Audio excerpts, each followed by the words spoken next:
Come, little one.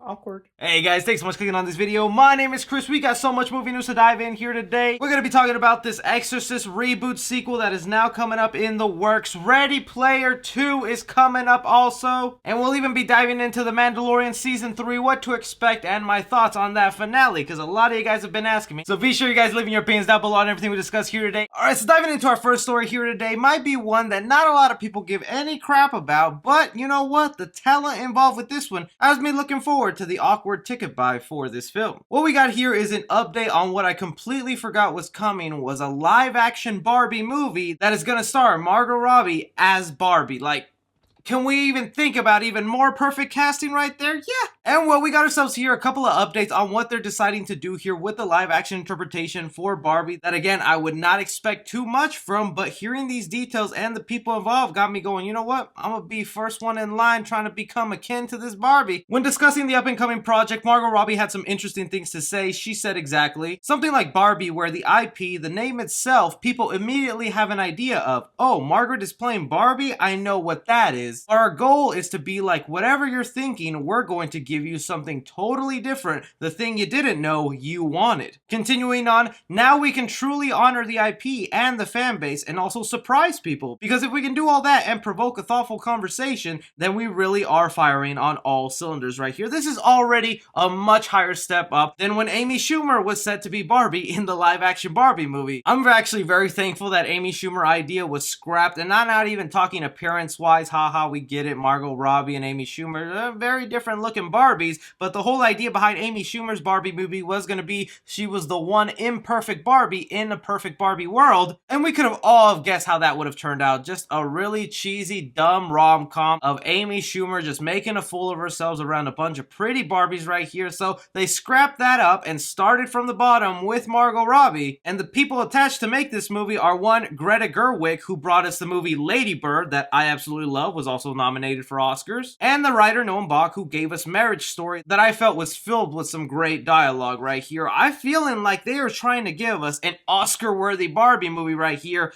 and I'm all up for it. It's probably going to be what some people call very woke, self-aware, empowering to women, as it should be. I do just wonder if they're going to have Ken at all pop up in this movie and who it would be played by. Have Leonardo DiCaprio do it. I mean, I can see him as a Ken, but you guys hear about them wanting to do something completely different with the idea of a Barbie movie starring Margot Robbie and these people attached to them that have some high-quality projects behind them. Does this excite you at all to watch a live-action Barbie movie? Something that I have to mention, because I know there's going to be at least one individual that as soon as I say the title of what this project is, they're going to get slap-happy crazy, and that is Sing 2. I know probably not a lot of people are dying for this movie. Heck, I didn't even see a whole lot of buzz when this was announced, or I should say revealed yesterday, that Sing 2 is coming to us Christmas of 2021 by Illumination Studios. And although I found the first Sing movie cute, enjoyable, and kind of turned me around a little bit on what Illumination could do, because I thought there was some nice emotional elements in that first film, and some of the song numbers weren't that bad, I don't think there was really anybody out there clamoring for a Sing 2. Nonetheless, we got our first poster with it. It's also going to include the likes of Bono, Halsey, and Pharrell Williams. If those names get you excited, well, you should get excited for Sing 2. I'm not really going to be looking forward to it all that much. I have to wait and see for a trailer if it's really going to intrigue me, but I just brought it up because I know there's got to be a fan out there of the first Sing and is going butt wow crazy that there's a second movie coming out next Christmas, so you're welcome, little Jimmy. Something that I am kind of surprised about, but am looking forward to it happening, is Ready Player 2. You know what? This is a good excuse to prove to you guys I know how to read. A few moments later. I got it. Some of you might have heard that there's already a sequel to the movie Ready Player 1 in book form, since the first movie was also a book first called Ready Player 1. And since then, they have come out with a second book now. Now, I've had this thing for about 3-4 weeks, and I've gotten to, let me see here, page 1.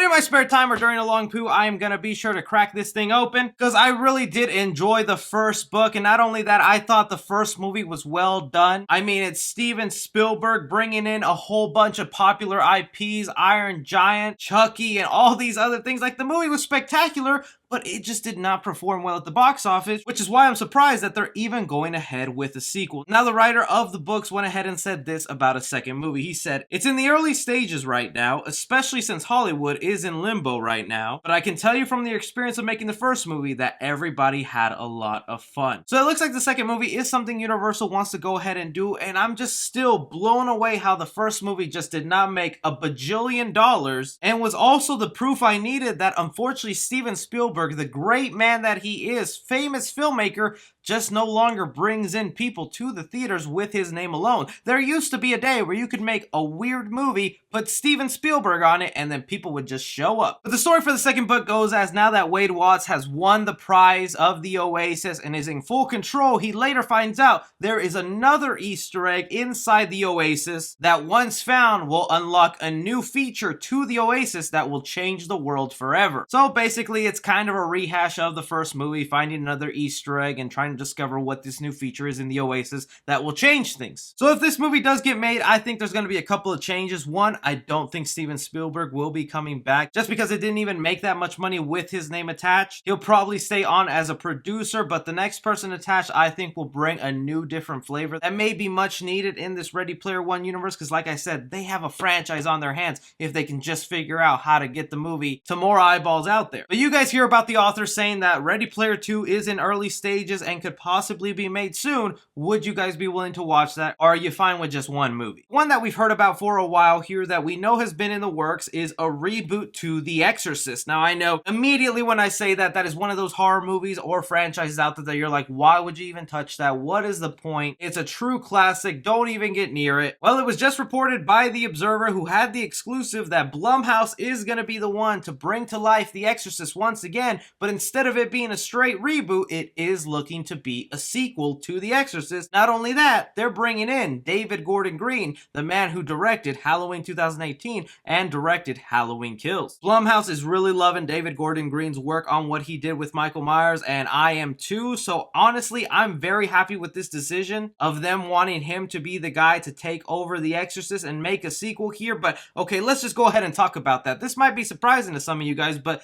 The Exorcist, or just that genre of movies involving exorcisms, are my least favorite kind of horror movies. All respect to the people out there who love them, but I just don't really get a kick out of them. I don't get that scared from them. And I think, yeah, The Exorcist was the holy grail who did it the best, and now seeing all these other Exorcist films just feel like cheap knockoffs. But with this model that horror movies tend to do now, where they go ahead and make direct sequels to the first films, I think could work out. So they're most likely going to go ahead and retcon Exorcist 2 and 3, although I don't even think it's needed. Do you really need to follow that family again, or the lineage of that family? What's wrong with just telling a whole brand new Exorcist story set in that world? I could see how you could do a reboot sequel to movies like Halloween, Scream, Nightmare on Elm Street, Friday the 13th, but something like The Exorcist, I don't really see how that could pan out. Nonetheless, I'm excited about it. I'm gonna be looking forward to it, and even if this turns out to be total garbage, it's still good because it'll force some people to go back and watch the original Exorcist who never did and fall in love with the classic. But hear from you guys, how do you feel about David Gordon Green being the one to direct the next Exorcist movie?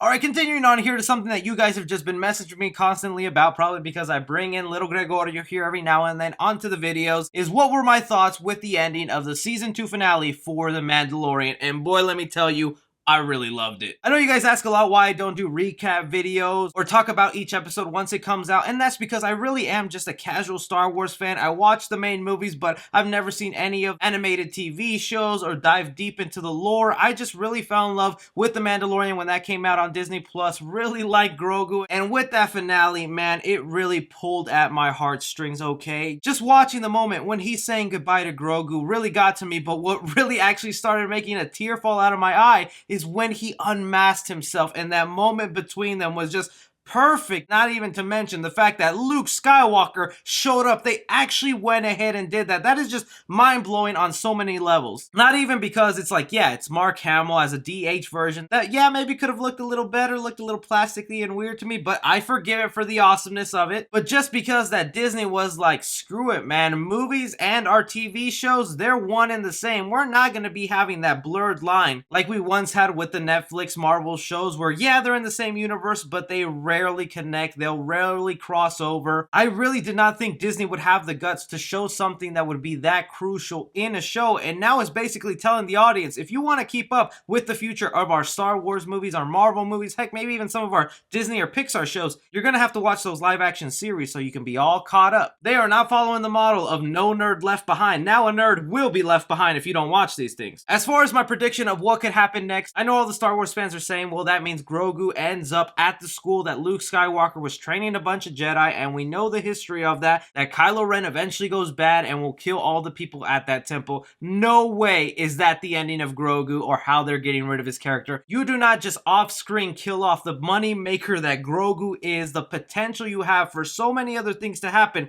That kid got away or left that school early, and he got completely safe from Kylo Ren's thrash. So while season 3 of The Mandalorian that is confirmed, and Jon Favreau has already said we're following the main character of The Mandalorian again when that comes out, I'm thinking we really are just gonna have a whole season with just The Mandalorian, with him doing some missions, probably dealing with the black saber right there and what that means for his people, and just really finding out if a Star Wars show can survive without a cute little baby Yoda, because I gotta be honest, he was one of the biggest reasons I was watching that thing, and now that he's not gonna be there, I'm going to be kind of curious to see if I'm even interested in it anymore. I know that sounds rude, but I'm being honest. I think they will pull it off, though, and by the 4th, maybe even 5th season, if they go that far, there's going to be some reason for the Mandalorian to have to go and get Grogu, and he's back with him again. So yeah, awesome finale. Excited for the future. Really want to know what else is happening. I know y'all just wanted to hear my opinion, so I brought it here for you. But let me know what else you think about all the other movie news stories, your opinion on the finale right there. If you disagreed with anything I said, or if I said something wrong in the Star Wars world, I'm sorry. Also, just to let you know, guys, I got my hands on a Wonder Woman screener finally, so I'll be able to bring you guys a review most likely today in the afternoon. So I'll be bringing you my thoughts on Wonder Woman 1984 and whether you should be watching it this Christmas. But be sure you guys subscribe and leave a like. Follow me on Twitter at 3C Film Review. As always, I'm Chris. Take care.